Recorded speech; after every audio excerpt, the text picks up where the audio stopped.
Dimpy's home किचनमध्ये आजची recipe आहे वांग्याचं भरीत. तर वांग्याचं भरीत आपण हे खानदेशी स्टाईल बनवणार आहोत. तर वांग्याचं भरीत बनवण्यासाठी तुम्ही बघू शकता व्हिडिओमध्ये मी कशा प्रकारे हे असे मोठे वांगे घेतलेले आहेत, जे स्पेशल जळगावचे वांगे आहेत.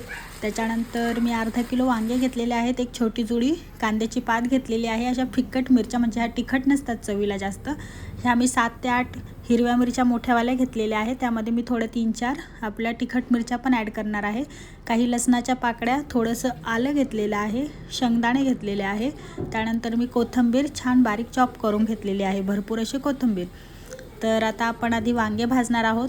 तुम्ही बघू शकता मी गॅसवरतीच वांगे भाजून घेते. वांगे भाजत असताना मी वांग्याला आधी थोडंसं तेल लावून घेतलेलं आणि मग त्यानंतर मी वांगे छान गॅसवरती भाजून घेते. या अशा प्रकारचे वांगे भेटतात मार्केटमध्ये, याचं हे भरीत बनते आज.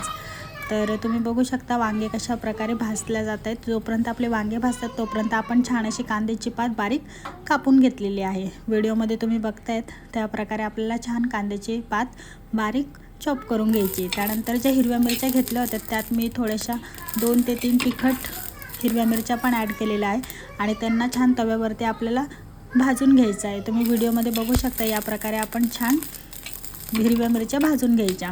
त्यानंतर हिरवी मिरची, आलं आणि लसूण याला मी छान कुटून घेतलेलं आहे. याला कुटूनच टाकायचं, मिक्सरमध्ये बारीक नाही करायचं. कुटल्यावरती त्याची टेस्ट आणखी जास्त छान येते.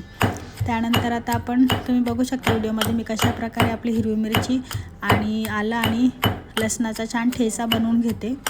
माझ्या व्हिडिओला नक्की लाईक करा, शेअर करा आणि सबस्क्राईब करायला विसरू नका.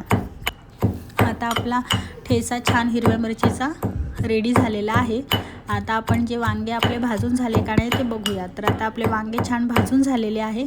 आता आपण वांग्याचे जे वरचं टर्फल आहे, जे साल आहे काळ्या रंगाचं, ते काढून घेणार आहोत. आता ते कशा पद्धतीने काढायचं ते सुद्धा मी व्हिडिओमध्ये दाखवलेलं आहे. थोडंसं पाणी घ्यायचं, पाण्यामध्ये हात बुडवायचा आणि मग त्याच्यानंतर हे साल काढायचं, जेणेकरून आपलं हात जास्त काळे होत नाही आणि आपलं वांगं पण छान व्यवस्थित व्हाईट रंगाचं राहतं. आता मी तुम्हाला व्हिडिओमध्ये दाखवते त्या प्रकारात तुम्ही पण हे वांग्याचे सालवरचे काढून घ्यायचे. ही रेसिपी नक्की घरी ट्राय करा, कमेंटमध्ये सांगा कशी झाली आणि चॅनलला माझ्या नक्की सबस्क्राईब करा. आता तुम्ही बघू शकता वांगे एकदम गरमच आहे, वांग्यातून अक्षरशः वाफ बाहेर निघते आणि आपण गरम असतानाच वांग्याचं सालसुद्धा काढून घेतो आहे वरचं. आणि हे वांगे व्यवस्थित कट करून घ्यायचं, आतमध्ये चेक करायचं कीड वगैरे तर नाही आहे. खराब असेल तर तुम्ही ते फेकून द्या, ते घेऊ नका. आता तुम्ही बघू शकता वांगा आतमध्ये किती स्वच्छ आणि व्हाईट निघालेला आहे. आता आपण भरीत करायला घेऊया. भरीत करण्यासाठी मी सर्वात आधी कढईमध्ये तेल टाकलेलं आहे. तेल छान तापलं की त्याच्यामध्ये मोहरीची छान फोडणी घालायची. मोहरी टाकल्यानंतर त्याच्यामध्ये आता आपण शेंगदाणे टाकणार आहोत. तर शेंगदाणे आपले छान खरपूस कडेपर्यंत त्यांना छान फ्राय करायचं. ते कच्चे चांगले लागत नाही, ते पूर्ण प्रॉपर फ्राय झालेच पाहिजे. त्यानंतर आपण हिरवी मिरची, अद्रक आणि लसूणचा जो कुटून ठेचा केला होता तो मी आता त्यात ॲड करते आहे. त्याला पण आपण छान फ्राय करून घेऊया ठेच्याला भरतासाठी. त्याच्यानंतर तुम्ही बघू शकता या पद्धतीने आपला ठेचा पण छान फ्राय झाला आहे, शेंगदाणे पण फ्राय झालेले आहे. तर आता मी याच्यामध्ये थोडंसं ओवा ॲड करते. ओव्याने काय होतं, भरीत जे आहे ते पचायला चांगलं जातं आणि त्याच्यानंतर भरीत पण पचतं व्यवस्थित आणि खायला पण टेस्ट छान लागते. आता जी बारीक कापलेली कांद्याची पात होती ती मी त्यात ॲड केलेली आहे आणि याला आपण छान मिक्स करून घेऊया, जोपर्यंत आपली कांद्याची पात व्यवस्थित फ्राय होत नाही तोपर्यंत.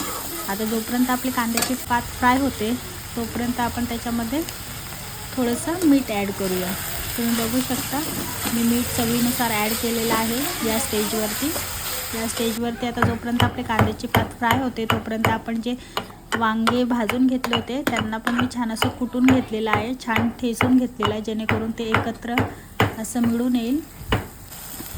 आता आपली कांद्याची पात छान फ्राय झालेली आहे.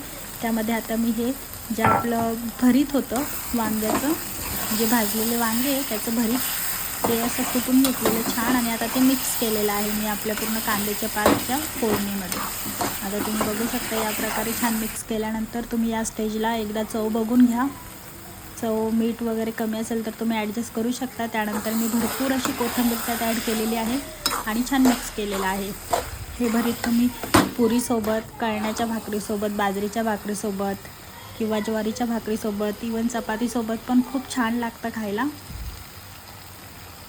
आज मी हे भरीत पुरीसोबत खाणार आहे, तर पुरीची रेसिपीसुद्धा मी अपलोड केलेली आहे माझ्या चॅनलवरती, ती पण तुम्हाला भेटेल।